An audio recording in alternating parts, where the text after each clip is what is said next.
Vamos orar, irmãos? Senhor, obrigado pelo belo dia que o Senhor fez. Obrigado, podemos estudar a Tua Palavra. Por favor, nos ensina, que ela seja fixada em nossos corações, em nossas mentes, e nos conduza a não viver segundo a Tua vontade. Em nome de Jesus, nós oramos. Amém. Ok, abra sua Bíblia em Gálatas, nós vamos continuar nosso estudo. Quero relembrar um pouco do que nós falamos na semana passada, enquanto você abre aí em Gálatas, capítulo 3.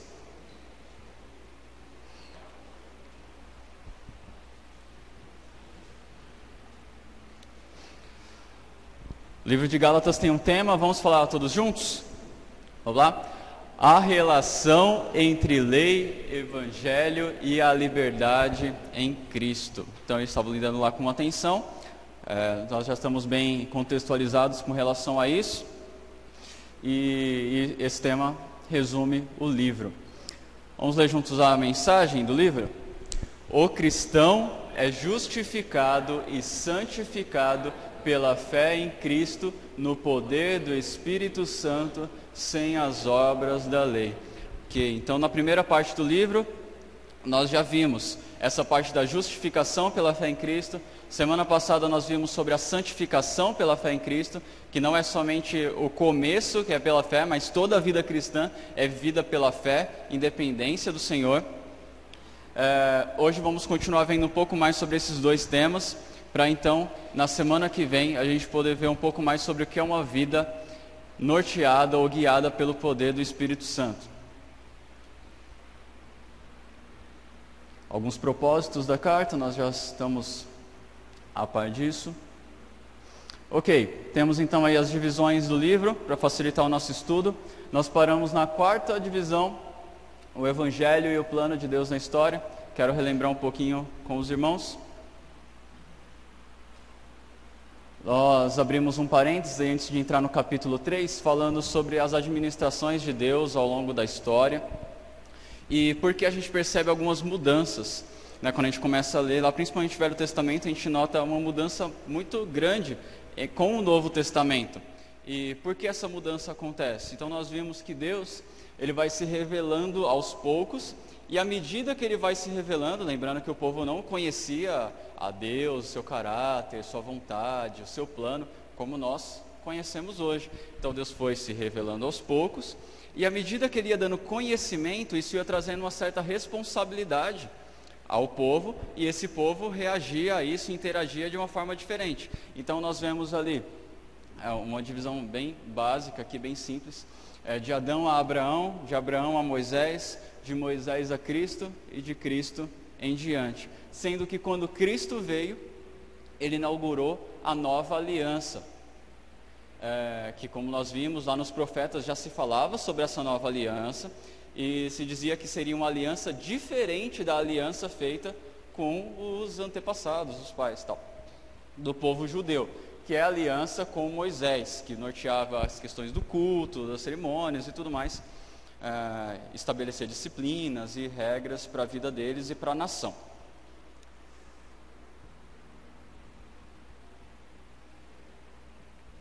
Nós vemos que a forma do relacionamento mudou, embora o meio de salvação sempre foi pela graça de Deus, por meio da fé. E que houve essa mudança, por quê? Porque que algumas coisas, por exemplo, havia lá havia restrições alimentares, havia muitos símbolos, né, os sacrifícios, o sacerdote, tudo isso por quê? Porque isso eram sinais, eram sombras, símbolos daquilo que haveria de se cumprir em Cristo. E quando se cumpriu em Cristo, aqueles símbolos deixaram de ser necessários. Aí a gente vai falar um pouquinho mais sobre isso hoje, porque que esses símbolos foram importantes. E por isso houve uma mudança. Então aí nós tínhamos dois problemas em Gálatas a ser resolvidos, né? Paulo estava precisando lidar com duas coisas lá. Primeiro que os judeus não entendiam muito bem isso, como que mudou todas as tradições, tudo que a gente sempre viveu, a forma de culto e símbolos que são tão importantes para a gente, como que isso foi alterado.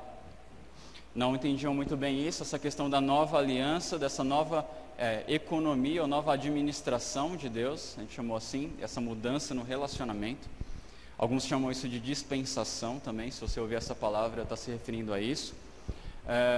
E o legalismo dos judeus, que falavam que não somente um servo do Senhor precisava guardar por uma questão de obediência, mas também por uma questão de salvação. Se ele não fizesse isso, ele não poderia desfrutar das bênçãos da salvação, ele continuaria sendo um ímpio, um pagão. E aí nós vimos então no começo do capítulo 3, nós lemos 2/3 dele. Primeiro Paulo fala da experiência dos gentios, perguntando, olha, vocês receberam o Espírito Santo como? Foi quando vocês passaram a obedecer a lei? Ou foi quando vocês creram na mensagem do Evangelho? E aí ele começa a mostrar que Deus estava atuando neles, abençoando a eles, eles passaram por perseguição antes de ceder à pressão dos legalistas, e agora estavam abraçando a lei na esperança de ser salvo. Ele falou assim, mas calma aí, vocês não estavam salvos antes? O que está acontecendo? A salvação veio por meio do quê? Depois ele vai, e aí a gente viu um pouco sobre um contraste que Paulo faz, né, entre viver no Espírito pela fé e viver na carne pelas obras. E a gente viu que a santificação também é pela fé. Vimos um pouco sobre como viver a santificação pela fé, alguns passos aí.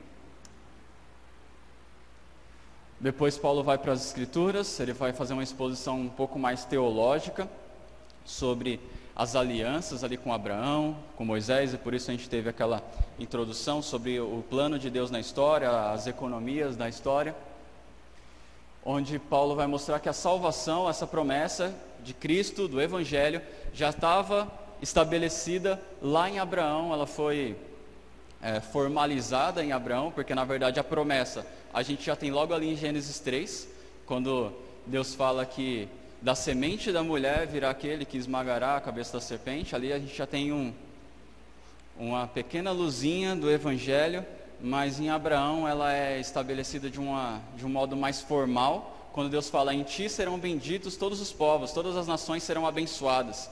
E aí Paulo fala que o Evangelho está relacionado a essa promessa, e ele vem se desenvolvendo ao longo da história. E aí nessa parte do livro ele faz uma exposição um pouco mais teológica do Velho Testamento, para ensinar aos Gálatas que a Bíblia sempre prometeu a salvação por meio da fé, que inclusive Abraão foi circuncidado somente depois que creu e foi justificado, e não circuncidado antes. Nós vimos isso em Romanos.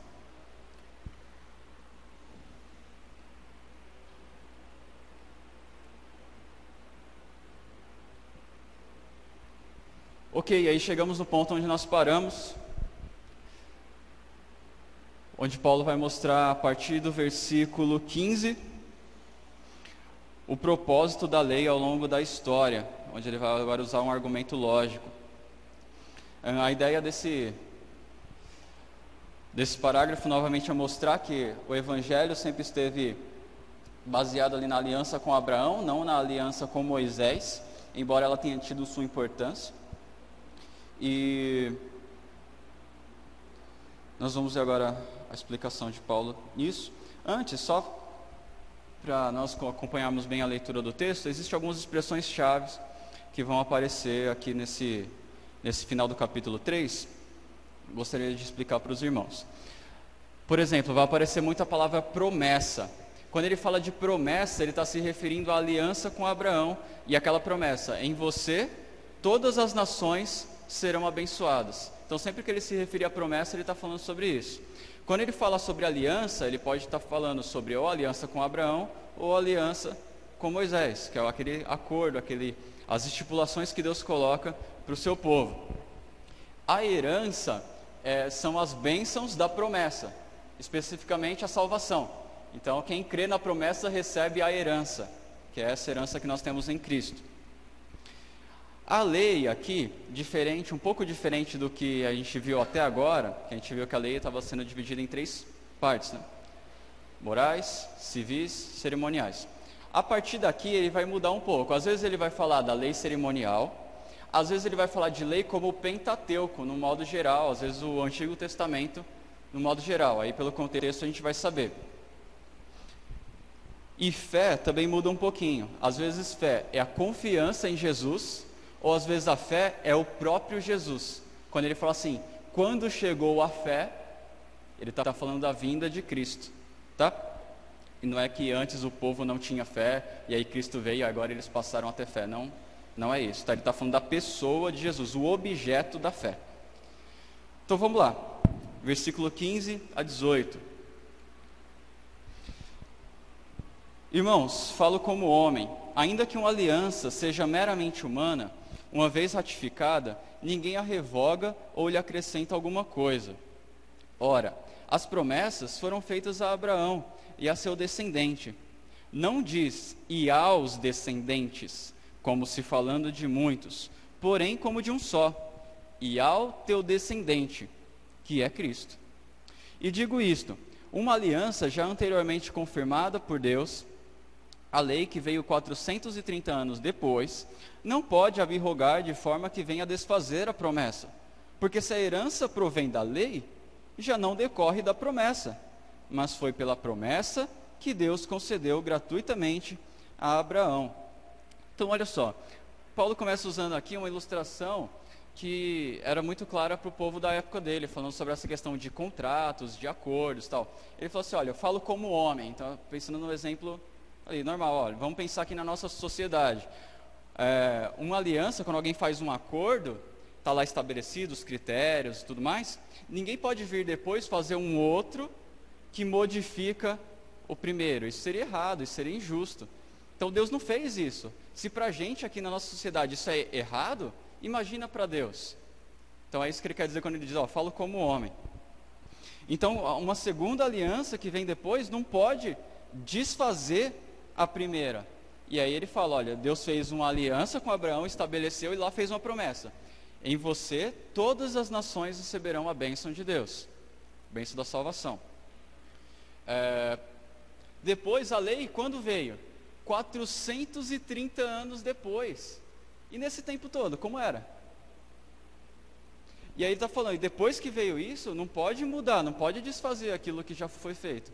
Aquela aliança que Deus fez incondicional. Então essa é a ideia. E aí no versículo 16, ele fala assim, olha só, a promessa foi feita ao descendente de Abraão, não diz aos descendentes, como sendo muitos. Bom dia, Paulo. Se algum irmão está com o celular ligado aí na internet, por favor, que isso nos distrai.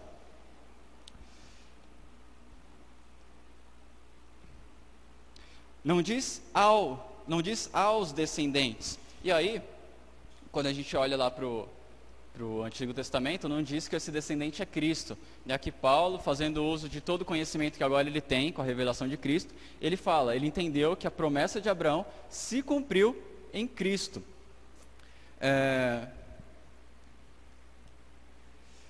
Não existe muita discussão sobre essa questão de que Cristo cumpre a promessa feita a Abraão, lá, em ti serão benditas todas as nações. Aqui está claro isso, quando Paulo escreve, o Deus descendente que é Cristo. Agora existe uma certa polêmica sobre como que é a lógica de Paulo para entender que lá no Velho Testamento ele estava falando de Cristo. E aí existe algumas possibilidades, alguns acreditam que Deus deu em visão para Abraão lá, mostrou Cristo e falou, tá vendo, é nele que todos serão abençoados. A dificuldade é que quando a gente olha só o texto do Velho Testamento, a gente não tem essa informação. Então, uma explicação mais provável, embora outra seja possível também, é assim, quando Deus prometeu, ele fala assim, foi ao teu descendente, não aos descendentes, é que Abraão teve vários descendentes naturais.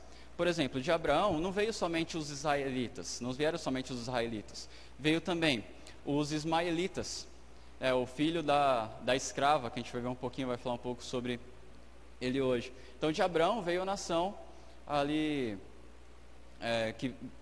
dos ismaelitas, tal, que deu origem ao povo árabe, e também veio o povo de Edom, que veio a partir de Esaú, irmão de Jacó.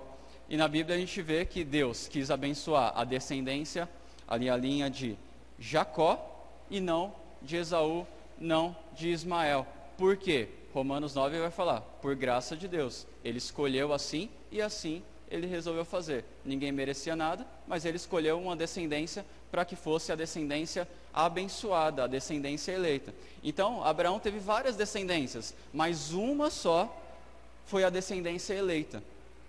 Vários descendentes naturais, mas uma só que recebeu a graça de Deus, que foi a descendência de Israel. E Cristo veio de Israel. Então, o que Deus estava prometendo ali para Abraão foi, haverá uma descendência, a descendência de Israel, e a partir dela, a partir de Israel, todas as nações serão abençoadas. Paulo viu que em Cristo, um judeu, um israelita, isso se cumpriu. Então ele falou, foi ao descendente, e esse descendente é Cristo. Então Cristo serve aí como um representante da nação escolhida, do descendente. E aí quando Cristo veio, ele dá origem à nova aliança, uma nova administração, uma nova era, onde o evangelho possa ser pregado para todas as nações, agora não mais focalizado ali na nação de Israel, mas ele tem uma expansão maior e as pessoas são convidadas a participar das bênçãos de Abraão sem ter que se submeter aos rituais judaicos. E aí isso é para conduzir o povo à seguinte conclusão, que a salvação não é pelas obras da lei, mas pela eleição da graça. Aquele que está em Cristo faz parte disso.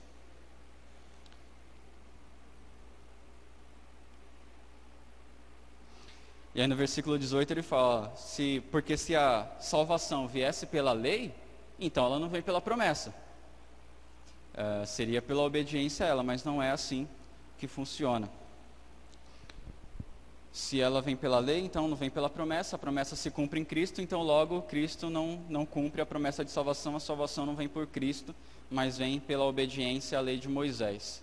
E isso não faz sentido. Irmãos, uma lição aqui que eu já quero tirar para nós. Cada palavra das Escrituras tem importância. A gente vê isso no exemplo de Paulo.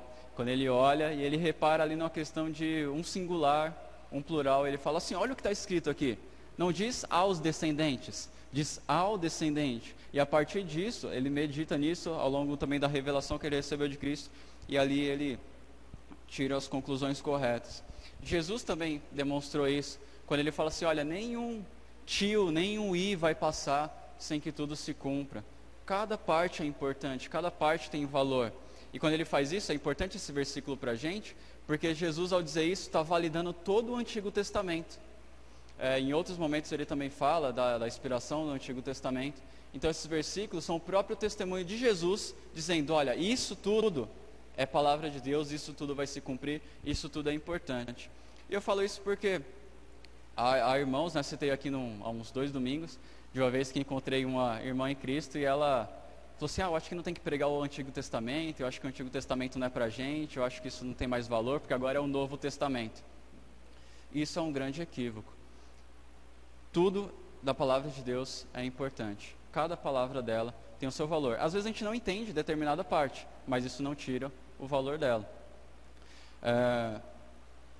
Conselho também que eu dou para os irmãos, cuidado com a leitura dinâmica.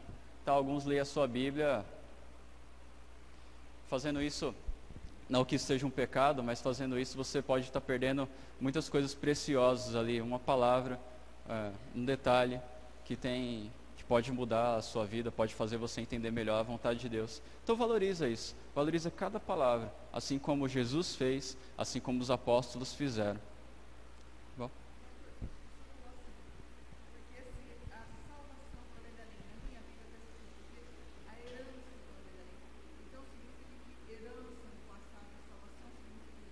Mesma coisa, isso mesmo. Pergunta da irmã foi com relação à herança, se era a salvação, é isso mesmo. A herança que provém da promessa, a salvação que provém da promessa, e a promessa é, em ti serão benditos todas as nações serão abençoadas nessa promessa. Isso. Ok, então com base nisso, Paulo está dizendo, olha, realmente teve a lei com Abraão, a aliança com Abraão, realmente teve 430 anos depois a aliança com Moisés, mas ela nunca teve o propósito de trazer salvação. Qual que é uma pergunta natural de se fazer diante disso? Ok, para que serve a lei então? Por que Deus colocou ela então? E é isso que Paulo vai responder aqui a partir do versículo 19. 19 a 22, diz assim: qual, pois, a razão de ser da lei? Aí ele responde: foi adicionada por causa das transgressões, até que viesse o descendente, a quem se fez a promessa, e foi promulgada por meio de anjos, pela mão de um mediador. Ora, o mediador não é de um, mas Deus é um. É porventura a lei contrária às promessas de Deus? De modo nenhum. Porque se fosse promulgada uma lei que pudesse dar vida, a justiça, na verdade, seria procedente da lei. Mas a Escritura encerrou tudo sobre o pecado, para que, mediante a fé em Cristo Jesus, fosse a promessa concedida aos que creem. Irmãos, aqui é uma dessas partes onde, quando ele vai falar sobre lei, ele não está pensando só nas leis cerimoniais, tá? Como foi a ênfase aqui durante todo o livro. Aqui ele está falando da lei no sentido geral, aquela lei que foi estabelecida ali com Moisés. Então, em lei entenda-se a cerimônia, sim. Entenda-se, por exemplo, as questões alimentares, né? Alguns alimentos eles não poderiam comer. Entenda-se também as duras disciplinas da lei. Ok? Isso é muito importante para a gente também. A lei trazia disciplinas pesadas para os pecados. Inclusive, para alguns deles, até a morte. Alguns poderiam morrer dependendo de que lei eles transgredissem. Então, isso fazia parte da lei como um todo. Isso aqui também está sendo referido. E aí, nesse trecho, no trecho que a gente vai ler daqui a pouco, Paulo vai mostrar, então, 3 razões de por que a lei foi estabelecida. Mostrar com clareza o pecado, conduzir a fé na promessa e servir de cuidador, exercendo uma influência moral. A gente vai ver isso agora, quando a gente olha aí, o primeiro motivo, mostrar com clareza o pecado. Quando ele diz, qual a razão de ser da lei? Foi adicionada por causa das transgressões, até que viesse o descendente, até que viesse Cristo. Para a gente entender melhor isso aí, seria bom a gente abrir a nossa Bíblia em Romanos. Então deixa marcado aí em Gálatas. Vou pedir nós vamos ler aqui 3 textos. Pedir para um irmão ler Romanos 3:20. Quem poderia ler para a gente? Romanos 3:20, a Fátima. Outro irmão, leia Romanos 5:20. Quem pode ler? Gerson. E um último irmão, Romanos 7, de 7 a 9. Irmã Shirley. Isso. Então, peço que os irmãos leiam alto para que todos possam ouvir. Primeiro, Romanos 3:20.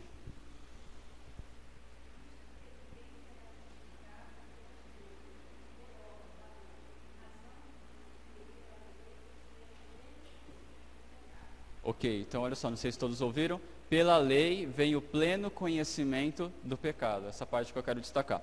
Romanos 5:20. A lei foi introduzida para que a transgressão fosse ressaltada, mas onde aumentou o pecado, transportou atrás. Olha só, então vindo a lei, a ideia do pecado foi ressaltada, ela se tornou mais clara para o homem. Último versículo, Romanos 7, de 7 a 9.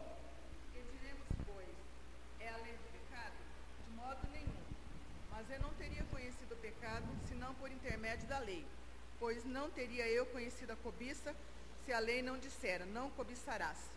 Mas o pecado, tomando ocasião pelo mandamento, despertou em mim toda sorte de concupiscência, porque sem lei está morto o pecado. Outrora sem a lei eu vivia, mas sobrevindo o preceito, reviveu o pecado e eu morri. Ok, então olha só, eu não saberia o que era cobiça se a lei não me dissesse, não cobiçarás. Aqui não está dizendo que não havia pecado antes da lei. Já existia o pecado. já havia uma consciência de pecado, porque Deus gravou a sua lei, seu padrão moral no homem. Porém, algumas coisas não eram tão claras antes da lei. E quando a lei veio, ela ressaltou isso. Ela trouxe uma maior clareza, ela trouxe uma consciência mais firme sobre o que é o pecado. E esse foi um dos propósitos da lei, mostrar com clareza o pecado. Aí a partir do versículo 22 e os seguintes também, a outros versículos a gente vai, explica outro motivo da lei, e a gente vai ver daqui a pouco.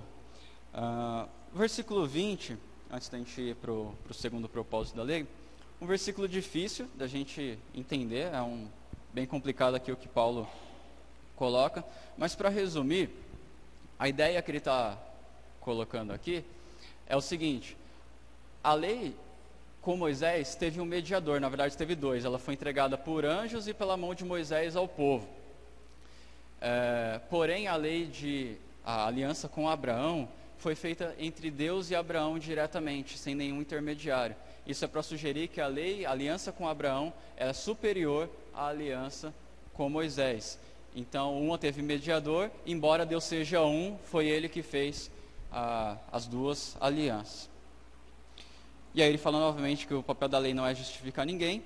E aí ele vai falar assim no versículo 22, que a lei, mas a Escritura, pensando aí na lei, encerrou tudo sobre o pecado, para que mediante a fé em Jesus Cristo fosse a promessa concedida aos que creem. Essa ideia de que a lei encerrou tudo sobre o pecado é uma ideia mais ou menos assim. Quando você pega o prisioneiro, por exemplo, e joga ele no calabouço, sabe aqueles filmes assim, o cara fica lá preso. Então ele está lá encerrado na prisão.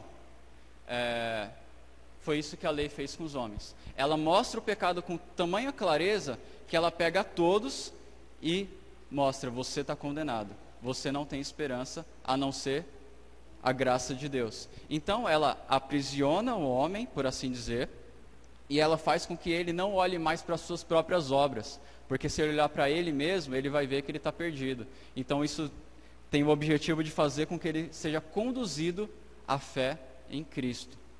A gente vai ver, os próximos versículos vão mostrar isso com um pouco mais de clareza. E a lei fazia isso, apontava para a fé em Cristo, pelos símbolos, pelas cerimônias, pelos rituais ao sacerdote, a ideia do sacrifício, do sangue derramado, do sangue que era aspergido nas pessoas, mostrando que elas tinham uma identificação com aquele sacrifício. Todos esses símbolos visavam apontar para Cristo que viria no futuro. Versículo 23 a 25. Mas, antes que viesse a fé, antes que viesse Cristo, estávamos sob a tutela da lei e nela encerrados, para que essa fé que de futuro haveria de revelar-se, no futuro haveria de revelar-se. De maneira que a lei nos serviu de aio, de tutor, para nos conduzir a Cristo, a fim de que fôssemos justificados por meio da fé. Mas tendo vindo a fé, já não permanecemos subordinados ao aio. Ou ao tutor, como diz algumas versões. Então aqui a gente tem esses dois últimos propósitos: conduzir a fé na promessa e servir de cuidador, exercendo uma influência moral. Como assim? Exercer uma influência moral. Aqui está dizendo que a lei serviu como um tutor, como um guia. A lei trazia aquelas duras disciplinas para o pecado.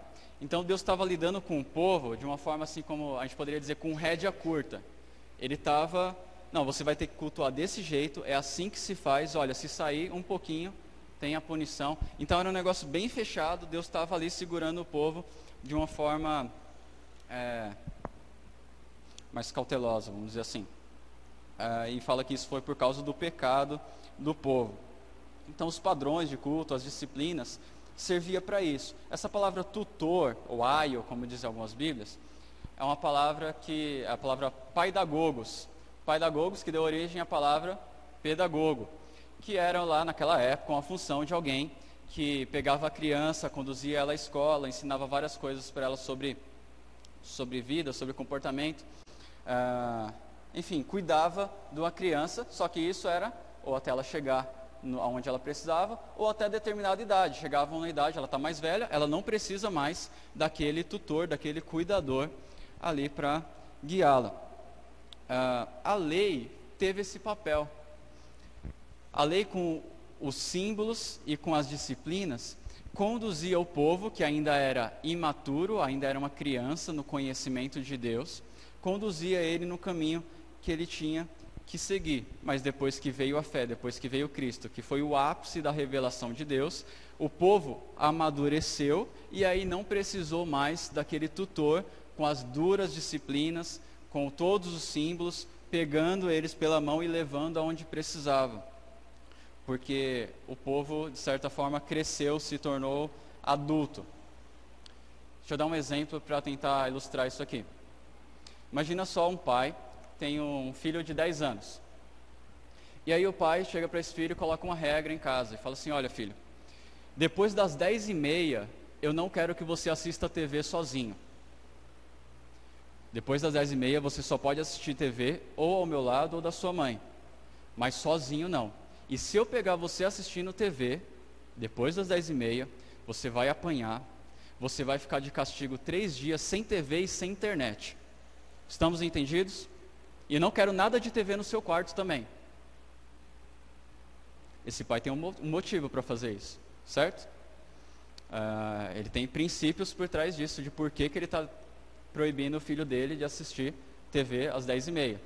Até mesmo se o filho dele estiver assistindo um jogo de futebol, depois das 10h30, ele vai apanhar. Que o pai acha que isso é importante para proteger o filho, para que ele cumpra alguns princípios importantes, enquanto ele ainda não tem maturidade para discernir ali o que é bom, o que não é, e o pai não quer expô-lo a essas coisas.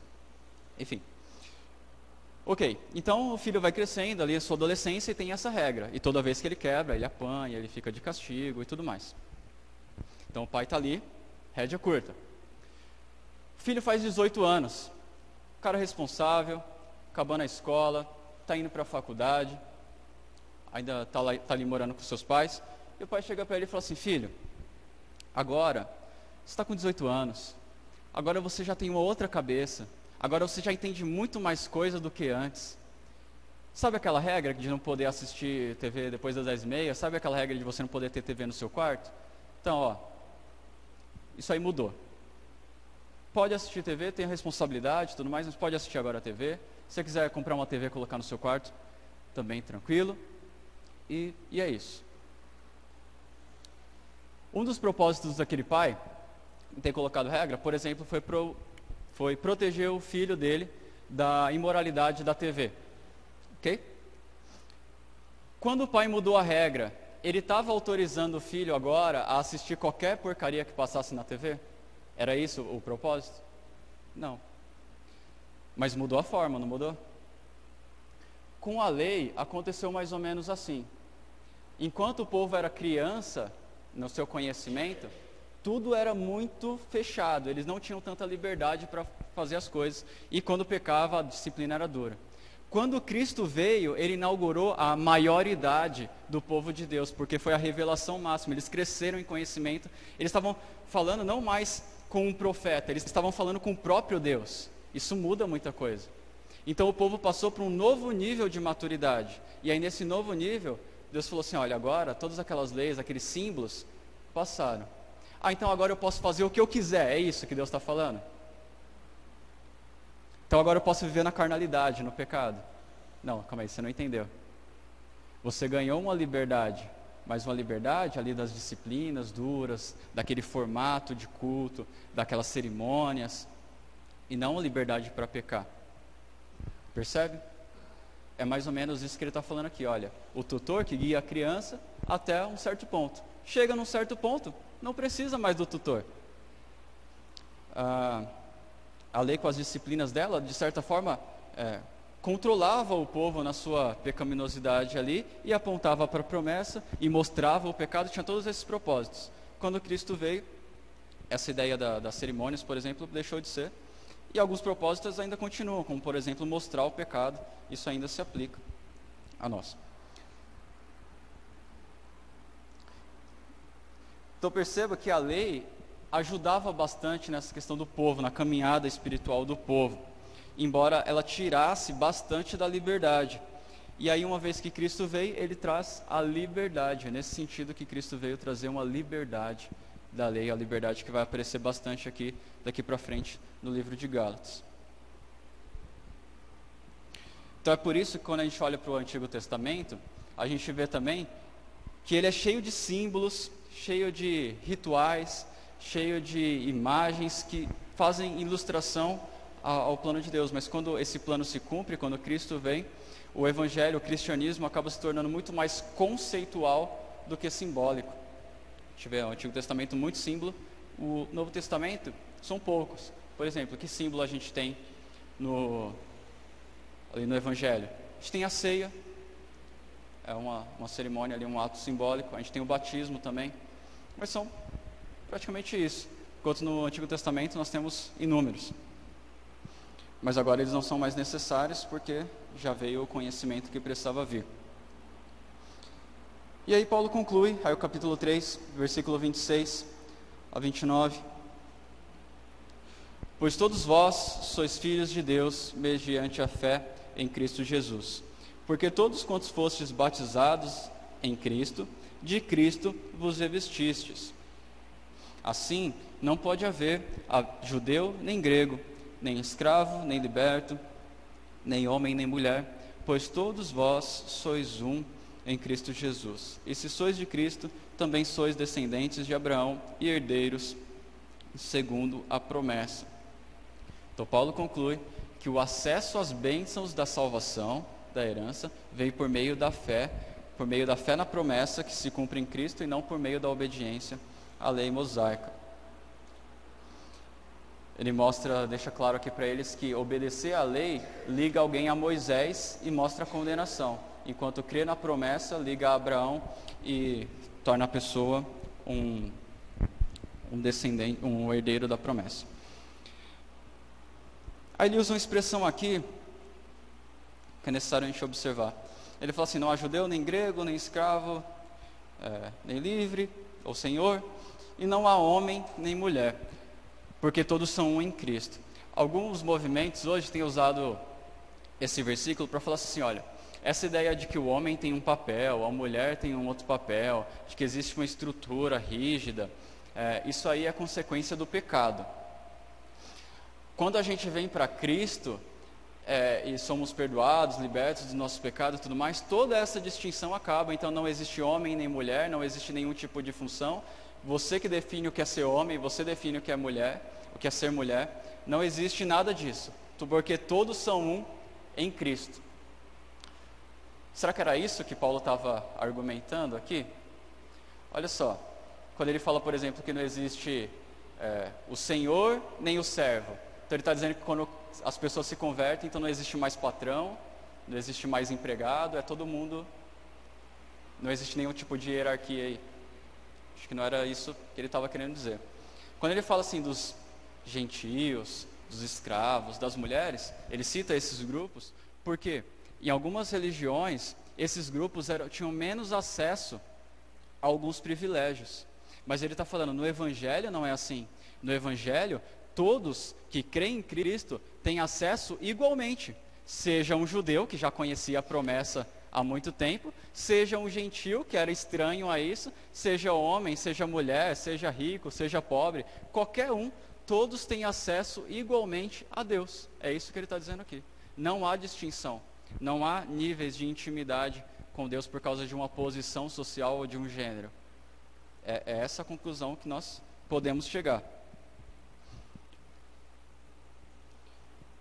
Irmãos, diante disso eu quero tirar algumas lições aqui para nós, desse texto. Primeiro, os mais de 1000 anos dedicados por Deus, que é de Moisés a Cristo, para mostrar ao homem sua rebeldia e maldade, devem contribuir para o nosso entendimento de quem somos em Cristo.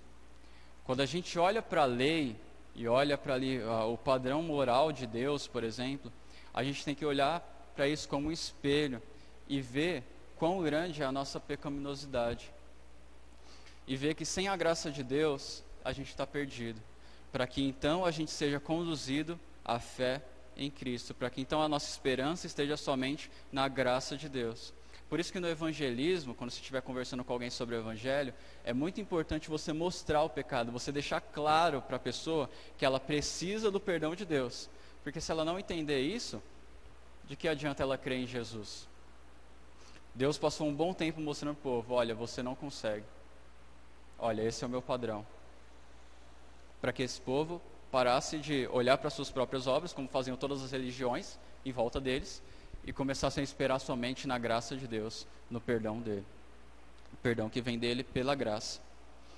Aquele que não entender a sua miséria, não vai entender o evangelho também. Segundo,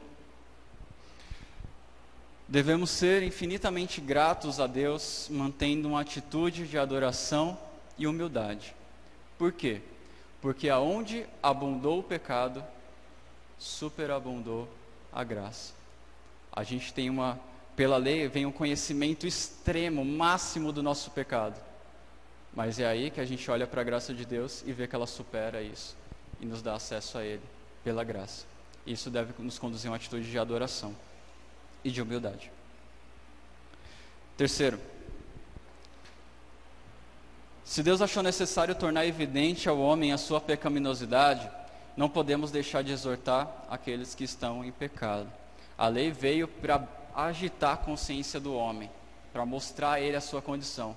Se a gente vê alguém em pecado, é lógico, nós temos um papel de exortar, por isso que existem tantos mandamentos para isso, para agitar a consciência dessa pessoa, para que ela volte para os caminhos do Senhor. É uma responsabilidade nossa. Quarto, a necessidade da lei em alguns ministérios revela a imaturidade de muitos. Por que eu coloco isso? A gente viu ali que o papel da lei era servir de tutor. Então ele pegava a criança, que precisa de alguém, porque se você deixar a criança por si só, ela não vai ter a maturidade para fazer aquilo que precisa ser feito. Então ele servia como um guia, como alguém que disciplinava, para que a criança estivesse ali no caminho certo. Às vezes isso acontece em alguns ministérios da igreja. Por causa da imaturidade de alguns, da meninice de alguns, a liderança precisa estabelecer regras mais rígidas, apertar a rédea, dar disciplinas mais duras, para que assim o povo ande como precisa andar.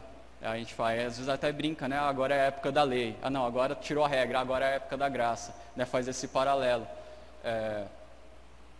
O fato de precisar estar na época da lei, em alguns casos, só revela a imaturidade de alguns. Que nós deveríamos fazer aquilo porque tem que ser feito por amor a Deus, pelos princípios corretos, e não porque vai ter uma dura disciplina caso eu não faça aquilo que precisava ser feito.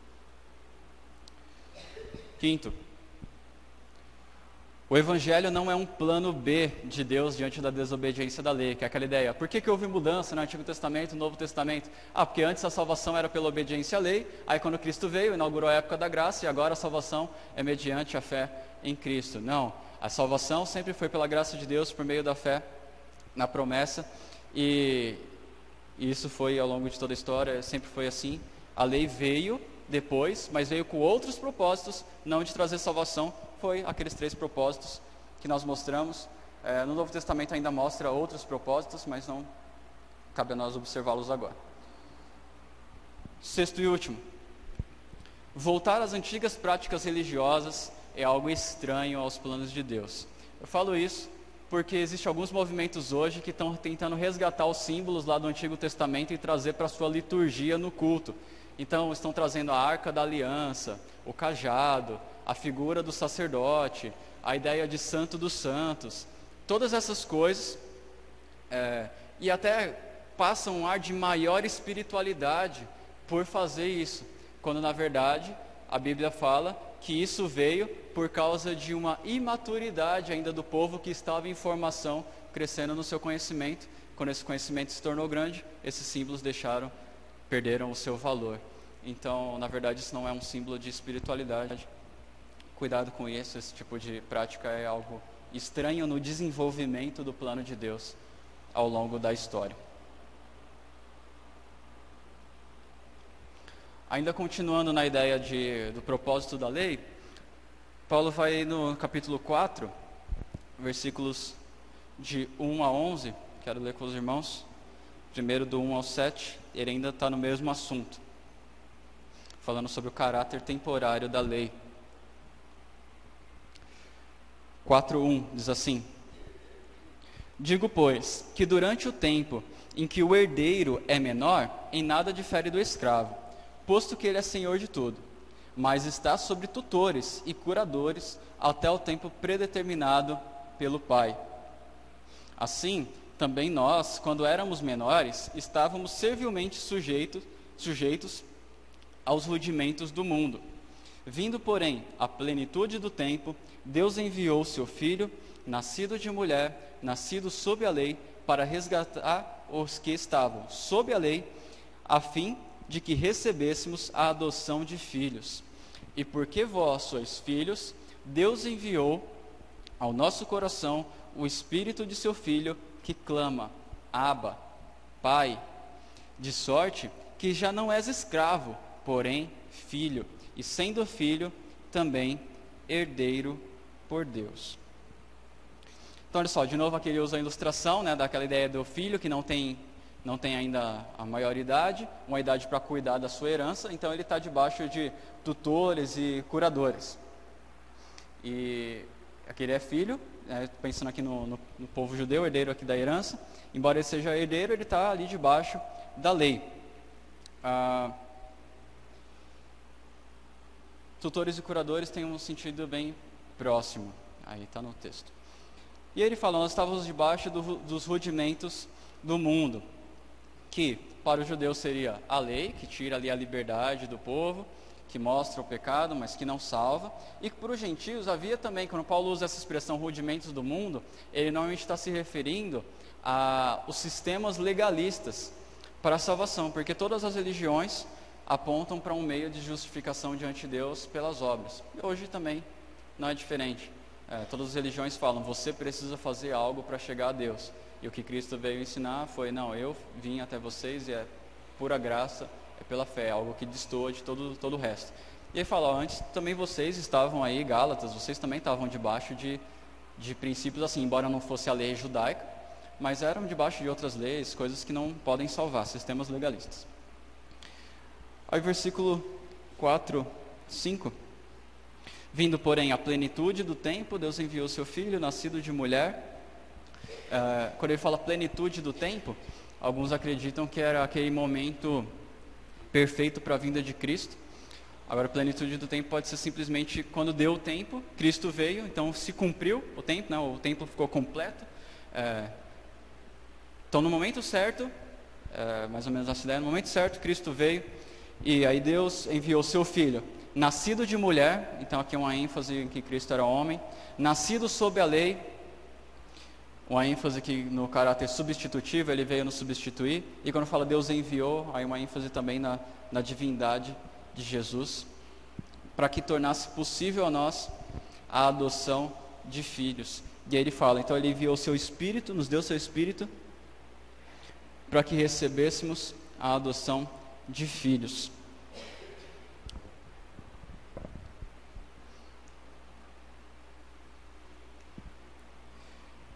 Pelo qual nós clamamos, Abba, Pai.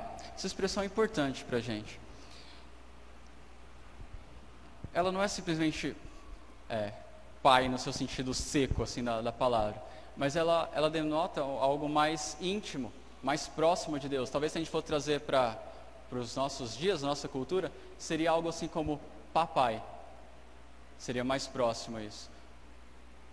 Jesus veio, nos substituiu, nos livrou da lei, que era justamente para onde os gentios queriam voltar. Nos deu o seu Espírito, pelo qual nós somos adotados. Aquele só é filho de Deus, aquele que tem o Espírito de Deus. Romanos 8 também diz isso. E aí, por meio desse Espírito, nós ganhamos uma intimidade maior com Deus. Nós somos ligados a Ele, nós temos um relacionamento com Ele, pelo qual nós clamamos Papai. Essa é a ideia. A nova aliança trouxe um novo relacionamento entre Deus e o povo. Enquanto a antiga aliança, embora conectasse o povo a Deus, trazia mediadores, era um pouco mais distante. Tanto que no Antigo Testamento, a ideia de Deus como Pai não é muito presente.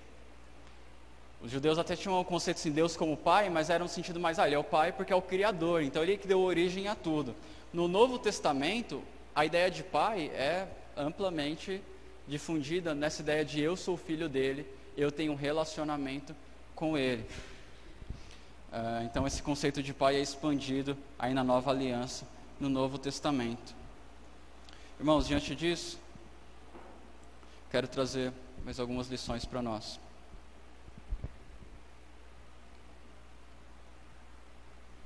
A habitação do Espírito é o sinal de que alguém foi adotado na família de Deus. E como eu sei se eu tenho o Espírito Santo? Porque aqui diz que o Espírito nos conduz a clamar Abba, Papai. Não mais a fugir de Deus, mas a querer Ele e a ter a nossa alegria nele. Deixa eu citar um exemplo. Essa semana, estava eu e a Tamires lá na casa do pastor Paulo. E aí estávamos lá conversando e em um determinado momento eu comecei a brincar com a Lana. Estava lá só eu e ela brincando e os outros 3 conversando. Mas aí chegou uma hora que a Lana, só a minha presença ali não era suficiente. E ela começou a gritar, papai, papai, papai. Só que o Paulo estava conversando. Então ele estava lá explicando as coisas, distraído na conversa. E a Lana do outro lado da sala, papai, papai. E eu ali com ela, mas eu não era o suficiente. Ela queria que o Paulo olhasse. E aí quando o Paulo olhou, diz, filha. Aí ela foi lá e apagou a luz. E aí ela ficou toda feliz, dando risada e tudo mais, porque ela tinha a atenção do pai dela. O Espírito Santo faz mais ou menos isso com a gente. Antes a gente vivia longe de Deus e estava satisfeito com isso. Mas agora que a gente tem a presença do Espírito Santo, a gente não sossega enquanto a gente não estiver com o nosso papai. A gente clama por ele. Papai, papai, eu não mais fujo dele. Eu quero a presença dele. E essa é uma diferença da vida cristã. Essa é uma diferença de quem foi adotado como filho de Deus. O nosso prazer está nele, a nossa alegria está nele. Está em estar com o nosso Pai. Está em ouvir a palavra dele. Está em aprender mais dele. Em conhecer mais dele. O Espírito Santo faz isso no nosso coração. Essa é uma característica de quem nasceu de novo. Segundo,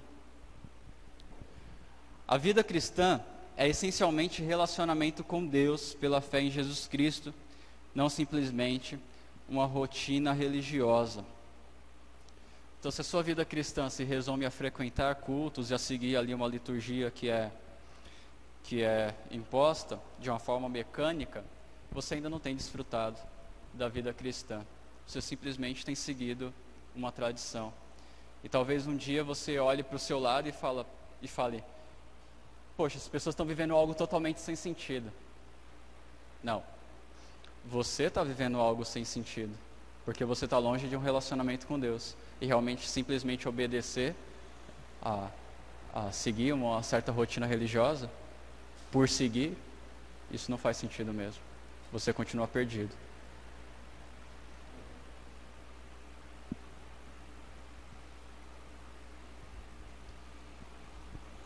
Versículo 8 ao 11.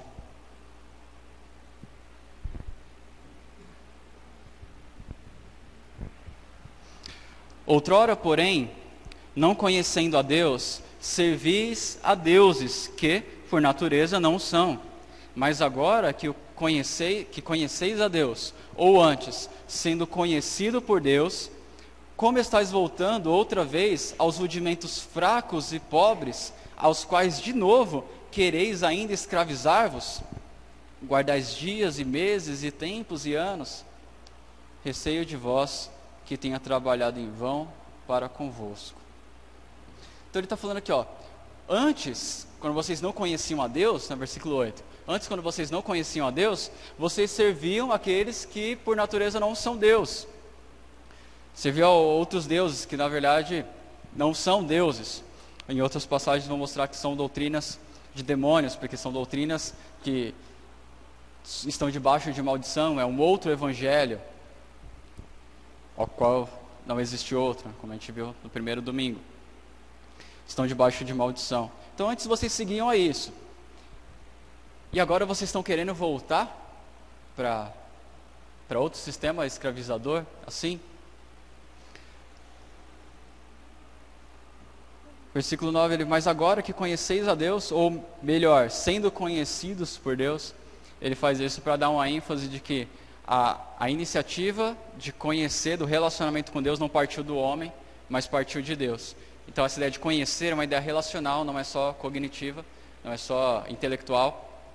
Então agora vocês conheceram a Deus, ou melhor, Deus conheceu vocês, a ênfase na graça divina, em buscar o relacionamento com o homem.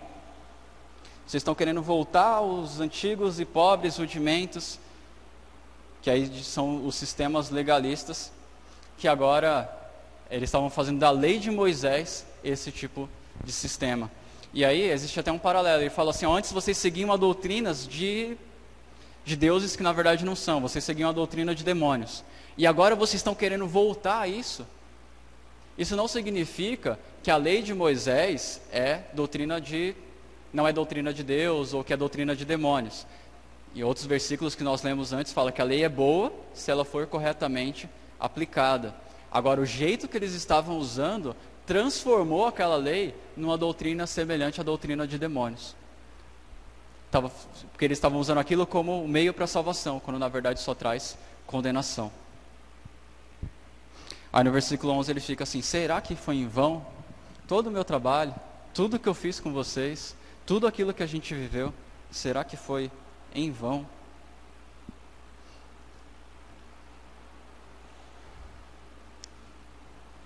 Mas aí, como a gente vai ler daqui a pouco, Paulo ainda tinha esperança de que eles atendessem a mensagem, e agora o que ele vai iniciar no próximo bloco vai ser um apelo ao retorno à graça, ao retorno à liberdade. Ele ainda notei uma esperança de que eles atenderiam esse seu apelo. Mas antes da gente começar o próximo bloco, deixa eu só concluir esse aqui.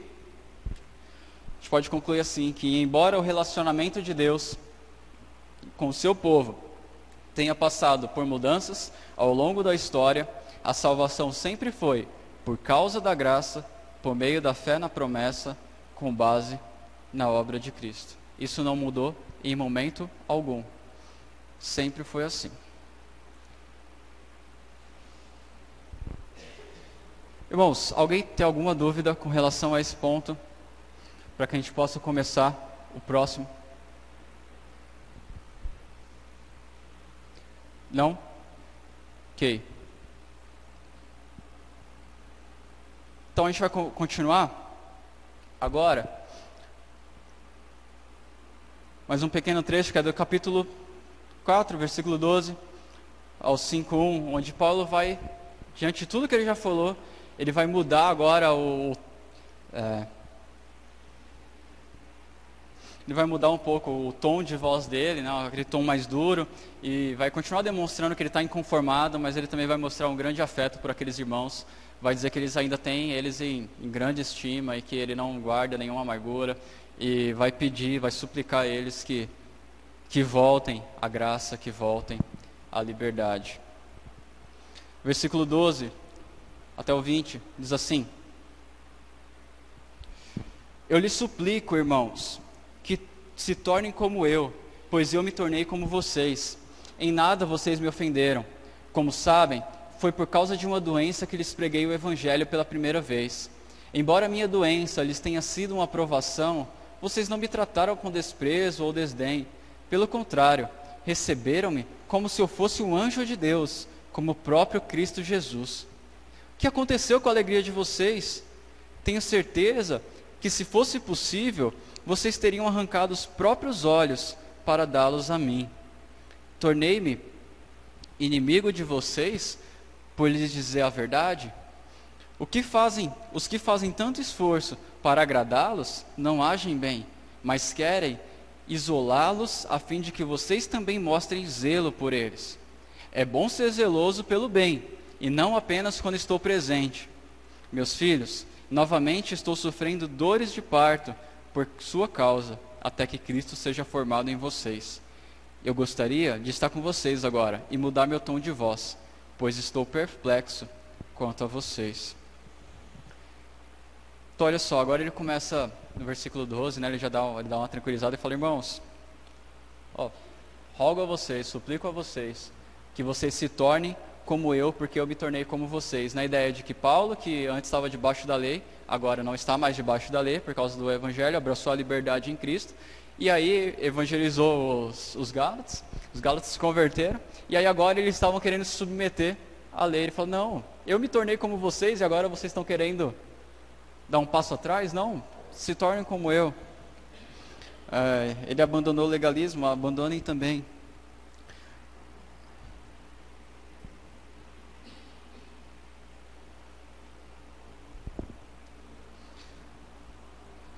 Aí ele fala assim: vocês em nada me fizeram mal. É difícil entender aqui porque exatamente Paulo fala isso, mas pelo contexto provavelmente quando eu estive com vocês me receberam bem, vocês nunca me fizeram mal, vocês sempre me trataram tão bem. O que aconteceu? E ele fala também de uma que esteve lá com eles doente. A gente não tem relatos disso no livro de Atos, não sabe dizer bem o que aconteceu, mas parece que ele foi lá por causa de uma doença, teve um encontro com eles, compartilhou o Evangelho, e ali foi estabelecido as igrejas. E eles falam: vocês me receberam como um anjo de Deus, como o próprio Jesus. Se possível, vocês teriam até arrancado um olho para dar para mim. Uma figura de linguagem que ele usa aqui para falar que, olha, vocês demonstravam que fariam qualquer coisa para me ajudar.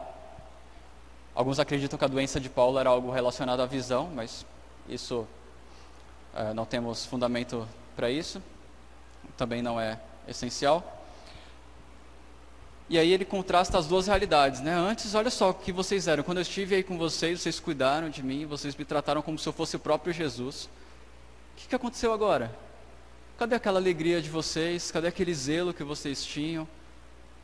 Eu me tornei inimigo de vocês por dizer a verdade para vocês, é isso? O que aconteceu? Aí ele dá um alerta para eles sobre os falsos mestres, no versículo 17. Ele fala: olha, eles zelam por vocês, mas não corretamente. Eles excluem vocês porque querem que vocês sejam zelosos para com eles. Então ele está falando assim: esses caras que estão vindo aí pregar um outro evangelho para vocês, eles demonstram preocupação por vocês, interesse por vocês, mas na verdade o que eles querem é separar vocês da verdade. Então eles excluem vocês, eles nos separam, fazem com que vocês olhem para mim e para outros que pregam o evangelho verdadeiro como inimigos, porque eles na verdade querem que vocês sigam a eles. Eles querem que vocês se mostrem zelosos para com eles. Eles são interesseiros, cuidado com eles. E aí ele fala: olha, é bom ser zeloso, mas ser zeloso daquilo que é bom. E aí ele até coloca assim: e não somente quando eu estou presente com vocês. Provavelmente porque quando Paulo estava lá, eles eram uma coisa, e depois Paulo saiu, e aí eles mudaram completamente. Assim como existe hoje alguns crentes que fazem isso. E aí ele começa, aí versículo 19. Meus filhos, ou meus filhinhos, por quem de novo sinto dores de parto. Essa expressão, meus filhos, ela tem que ser olhada com muito carinho aqui. Paulo nunca usa essa expressão, a primeira vez que ele usa em todas as cartas dele. Quem gosta muito de usar isso é o apóstolo João. Fala muito sobre amor, ele é muito carinhoso nos seus escritos, e ele fala direto filhinhos, para os seus filhos na fé. E aqui Paulo usa uma vez só e é para essas igrejas da Galácia. Meus filhos, por quem de novo sinto as dores de parto. É assim que Paulo descreve o ministério dele com os Gálatas. Ele já tinha passado por isso uma vez, já tinha trabalhado com eles estavam crescendo na fé, estavam sofrendo perseguições e se mantendo firmes, mas em um determinado momento isso mudou, e agora ele estava tendo que começar de novo. E ele fala: nossa, sou como uma mãe em trabalho de parto.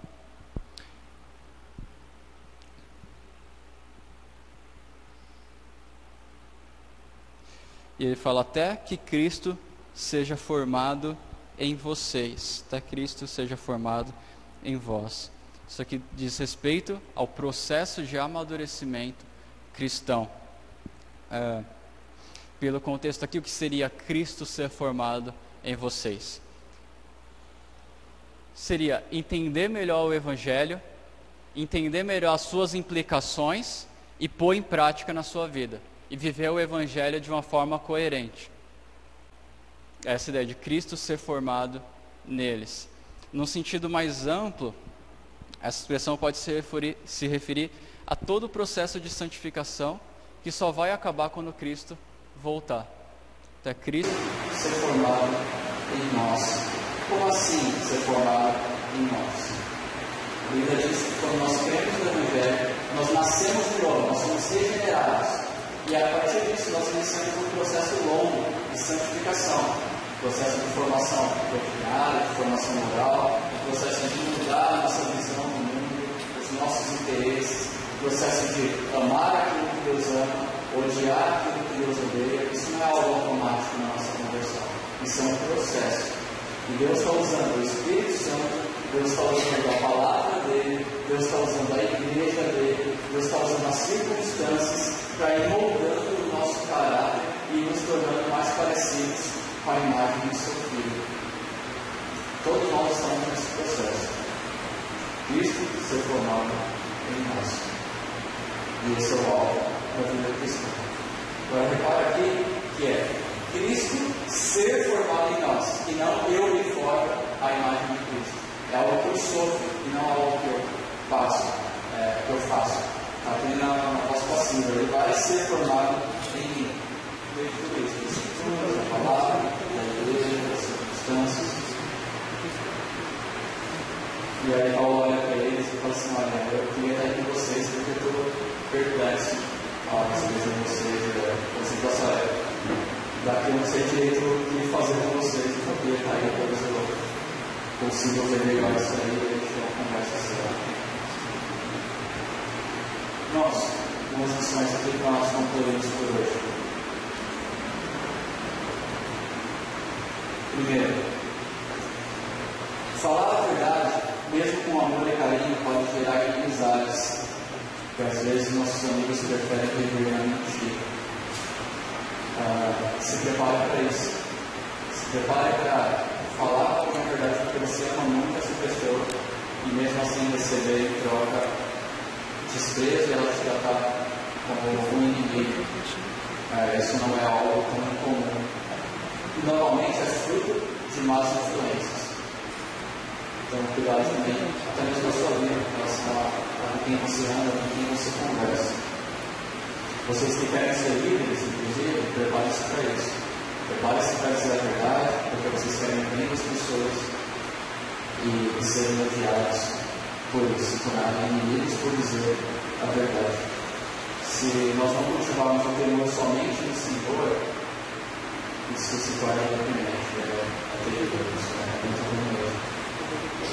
Então, nos fortalece saber que eu estou fazendo a vontade de Deus, que eu sei que Ele está feliz comigo, então, mesmo que aquela pessoa não goste, eu vou continuar. Guarde isso. Segundo, normalmente é assim que os ministros de Satanás atuam. Põe o pastor em descrédito, se mostram como aqueles que ampararão a pessoa. No fim, tudo foi somente uma tentativa de conseguir aliados ou servos para si. Quando uma pessoa chega assim discretamente do seu lado, começa a falar alguma coisa meio subversiva, vamos dizer assim, ou querendo demonstrar um grande interesse, uma grande piedade, mas que não segue os padrões bíblicos para confrontar, para expor suas ideias, alguém que chega assim querendo te convencer, que provavelmente ela vai chegar demonstrando interesse por você, mas na verdade o que ela quer é que você se torne um aliado dela, ou na verdade ela quer que você se torne um seguidor dela. Então cuidado com esse tipo de pessoa. O joio está crescendo no meio do trigo e a gente precisa ter cuidado com essas pessoas que estão à nossa volta, para que a gente não perceba o planeja. Então cuidado.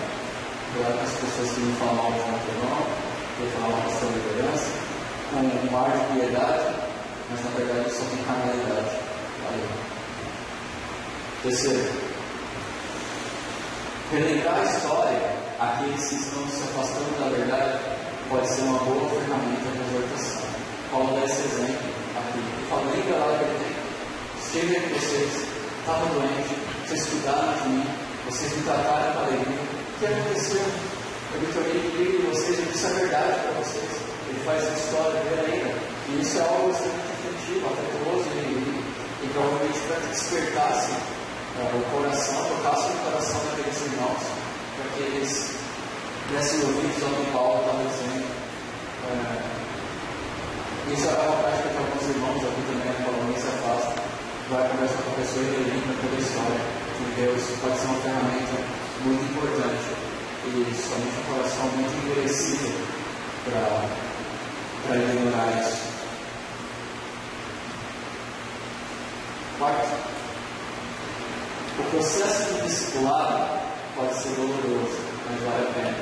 Pode ser como as dores do parto. Mas o parto, no momento ali, é doloroso, mas depois ele vem muita alegria quando o bebê nasce. Então, essa comparação é válida no caso do discipulado, do acompanhar uma pessoa, do investir na vida de alguém, ou, por exemplo, o pai que está ali investindo na vida do seu filho, da mãe que investe na vida do seu filho. Enquanto for possível, trabalhe com ele, segure ela. Vai ser doloroso? Vai. Mas é só um período. Nós oramos para que isso seja que ele ainda precisa ver quanto vale a pena. Estou dizendo ainda não. Homens, querem sentir dores de parto? Discipule alguém. Seja um missionário. Seja um pastor. Você vai entender um pouquinho disso. Quinto.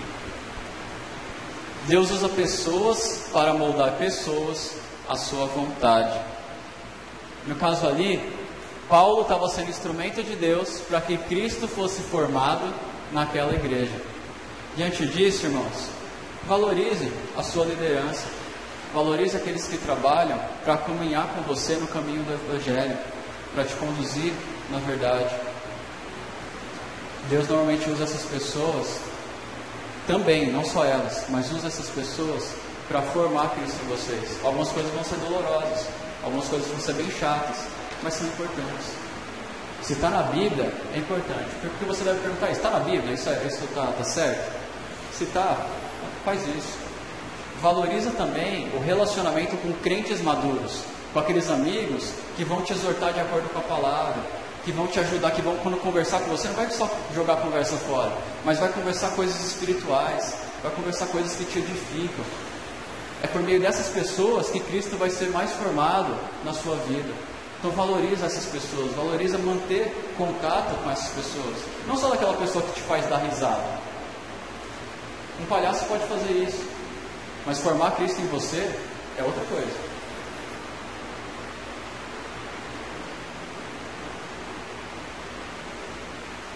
Sexto,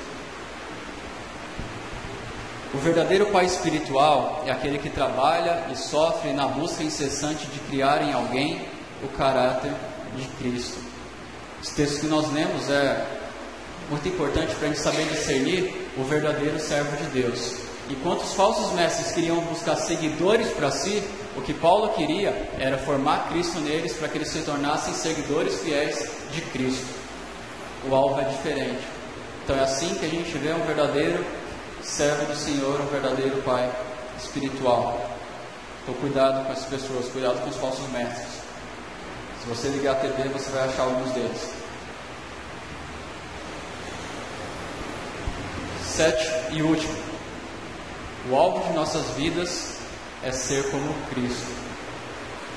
Esse é o nosso objetivo. Eu quero ser cada vez mais parecido com Ele. Na minha forma de falar, na minha forma de sentir, nos meus relacionamentos, naquilo que eu valorizo, naquilo que eu invisto o meu tempo, naquilo que eu invisto o meu dinheiro. Eu quero ter uma visão de reino, eu quero ter uma visão das coisas do céu. Eu quero usar a minha vida como ministério. O meu alimento é fazer a vontade de Deus. É assim que Cristo viveu. E é assim que a gente deve viver também. É difícil, processo longo, que envolve toda uma vida para que isso seja formado. mas é algo que a gente deve buscar, a cada dia crescer nisso. E olhar para trás, olhar para o dia da nossa conversão, e olhar para hoje e perceber, eu tenho crescido nisso. Ainda não estou perfeito, ainda erro muito, mas eu venho crescendo nisso. A cada dia as pessoas podem ver mais o caráter de Cristo na minha vida. Felizmente hoje muitos jovens querem ser mais como Neymar, como o MC não sei o que lá, ou como qualquer outro funkeiro aí. Ou pessoas querendo seguir o exemplo de grandes empresários. Que pena. Isso até mesmo dentro das igrejas. O que nós deveríamos buscar é ser como Cristo. Esse é o nosso alvo.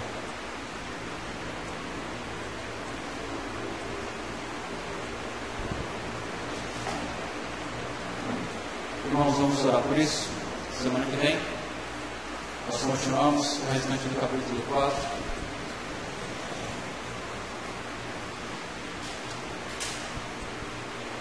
Você pode orar, por favor?